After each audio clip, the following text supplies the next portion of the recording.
तुम्ही सगळ्यांनी या स्क्रीनचा फोटो घ्या. ही गोष्ट तुमच्या मनात आणि डोक्यात ठसली पाहिजे. कुठलंही चॅनल दाखवो किंवा न दाखवो, तुम्ही ही गोष्ट संपूर्ण जगाला दाखवा. दरवर्षी किती टन कार्बन डायऑक्साईड वाचवाल जर एक कार कमी केली तर? इलेक्ट्रिक वाहनांकडे गेल्यावर फक्त 2.4 टनच वाचतील. विमानाने कमी प्रवास केला तरी किती वाचणार? पण ती जी पहिली गोष्ट आहे ना, ती कोणी कसं सांगेल? कारण आपली संस्कृतीच अशी आहे की घर म्हणजे घरटं आणि घरटं म्हणजे अंडी. मी ही गोष्ट सांगतो तर काही लोक म्हणतात की मी हिंदूंची लोकसंख्या कमी करत आहे. अरे बाबा, हे हिंदू मुस्लिमाचं प्रकरण नाहीये. पृथ्वीच राहणार नाहीये.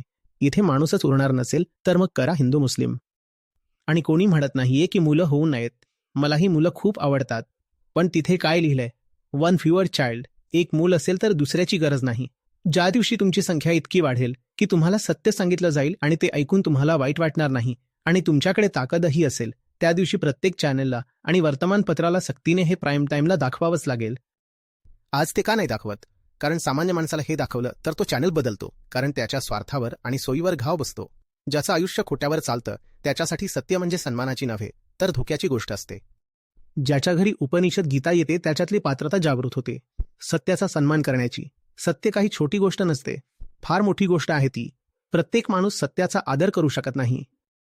समजताय का आता की मीडिया हे मुद्दे का दाखवत नाही? मी या मुद्द्यावर बोलू शकतो कारण की मी आधी क्लायमेट ॲक्टिव्हिस्ट नाहीये. मी गीता शिकवणारा शिक्षक आहे.